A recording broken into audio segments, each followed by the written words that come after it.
Dear Mr. President, with all due respect, sir, I must tell you that you are wrong about ISIL. You said ISIL speaks for no religion. I'm a former Muslim. My dad is an imam. I spent more than 20 years studying Islam. I hold a bachelor's degree in religious studies, and I'm in the middle of my master's degree in terrorism studies. I can tell you with confidence that ISIL speaks for Islam. Allow me to correct you, Mr. President. ISIL is a Muslim organization. Its name stands for Islamic State. So even the name suggests that it is an Islamic movement. Their leader, Abu Bakr al-Baghdadi, holds a PhD in Islamic studies. I doubt you know Islam better than he does. He was a preacher and a religious leader in one of the local mosques in Baghdad. ISIL's 10,000 members are all Muslims. None of them are from any other religion. They come from different countries and have one common denominator, Islam. They are following Islam's Prophet Muhammad in every detail. They imitate him by growing their beards, shaving their mustaches, and in the way they dress. They follow his command in the hadith to differentiate themselves from the infidels by wearing their watches on the right instead of the left hand. They implement Sharia in every piece of land they conquer. They pray 5 times a day. They have called for a caliphate, which is a central doctrine in Sunni Islam, and they are willing to die for their religion. They are following the steps of Islam's Prophet Muhammad to the letter. By the way, if you want to understand ISIL, read the oldest biography of Muhammad by Ibn Hisham. This is their model for action. You think that ISIL does not speak for Islam because they beheaded an American and they killed those whom they consider infidels. In the same way, Islam's Prophet Muhammad beheaded in one day between 600 and 900 adult males in a Jewish tribe called Banu Qurayza. In fact, beheading is commanded in the Quran in Surah 47, the 4th verse. It says, when you meet the unbelievers in fight, smite at their necks. Ironically, this surah is called the Surah of Muhammad. Killing prisoners is also an order from Allah to Muhammad and to all Muslims. It says it is not for a prophet to have captives of war until he inflicts a massacre upon Allah's enemies in the land. Quran 8:67. And by the way, 3 of Muhammad's wives were Jewish girls he kidnapped from his raids on the religious minorities, just as ISIL is doing today. Mr. President, I grew up in Morocco, supposedly a moderate country, yet I still learned at a young age to hate the enemies of Allah, especially Jews and Christians. These are represented today by Israel and the West, especially the great Satan, America.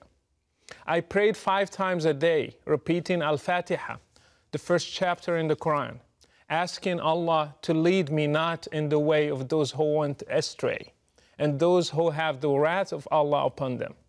We all knew that it is Jews and Christians.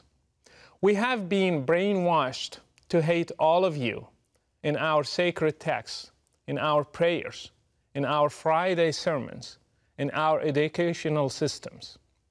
We were ready to join any group that one day would fight you and destroy you and make Islam the religion of the whole world, as the Quran says.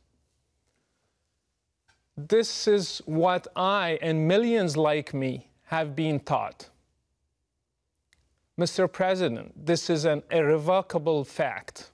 Fortunately, when I grew up, I chose to leave Islam and became a Christian because I believe that God is love.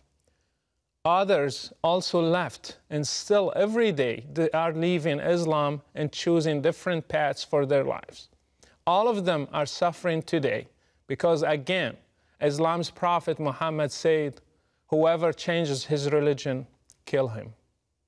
I left Morocco under persecution. I was fortunate.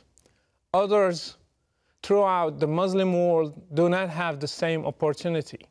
They are paying a heavy price in different ways in order to get their freedom one day. I ask you, Mr. President, to stop being politically correct, to call things by their names. ISIL, Al-Qaeda, Boko Haram, Al-Shabaab in Somalia, the Taliban, and their sister brand names are all made in Islam. Unless the Muslim world deals with Islam and separates religion from state, we will never end this cycle. Until you deal with the root of the problem, you will be just dealing with the symptoms. ISIL is just one symptom. If it disappears, other ISILs will be born under different names. You might ask, then why does ISIL kill other Muslims? The answer is that they consider them infidels, not Muslims. Do you know that all 4 schools in Islam agree that if a Muslim stops praying, he should be asked to repent, and if he does not, he should be killed? Do you know that Muhammad tried to burn his own companions when they stopped coming to prayers? So anything that qualifies a Muslim to be an infidel can be a reason for killing him, even neglecting to pray.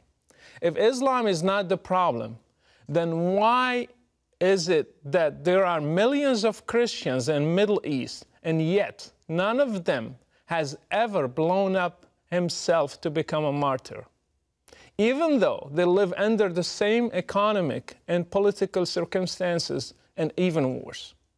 Why have many Muslims in the West also joined ISIL if Islam is not the reason? Why have even new converts to Islam become terrorists? Mr. President, if you really want to fight terrorism, then fight it at the root. How many Saudi sheikhs are preaching hatred? How many Islamic channels are indoctrinating people and teaching them violence from the Quran and the Hadith? How many Friday sermons are made against the West, freedom and democracy? How many Islamic schools are producing generations of teachers and students who believe in jihad and martyrdom and fighting the infidels? And finally, how many websites are funded by governments, your allies, that have sheikhs who issue fatwas against basic human rights? If you want to fight terrorism, start from there.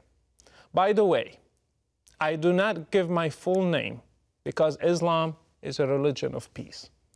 I'm known around the whole world as Brother Rashid, and I implore you to take a stand for international human rights and the future of democracy and speak the truth about the real threat that is facing all of us. Best regards, Brother Rashid.